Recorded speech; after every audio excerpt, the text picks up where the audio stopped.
বাংলাদেশে এই প্রথম এগ্রিকালচার ড্রোন আসছে। এটা হলো, এটার সিরিজের নাম হলো T10। আর এটা একটু হ্যাভি ড্রোন, এটা হলো T15। এটার মাধ্যমে seed plus any liquid spray করা যাবে জমিতে। এটা সিডের জন্য, যেটার নিচে হলো নজল দেওয়া আছে, আর এটা হলো স্প্রেডারের জন্য।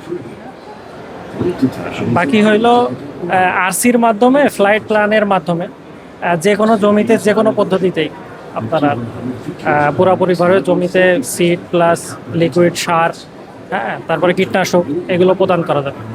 আর ওইটা হেভি হওয়ার কারণে ওইটাতে বেশি করা যায়। এটা থেকে এটা ব্যাটারির মাধ্যমে আর কি চালনা করা হয়, যেটা থেকে 20 মিনিট ফ্লাইট টাইম পাওয়া যায়। একটা ব্যাটারি থেকে 20 মিনিট ফ্লাইট টাইম পাওয়া যায়।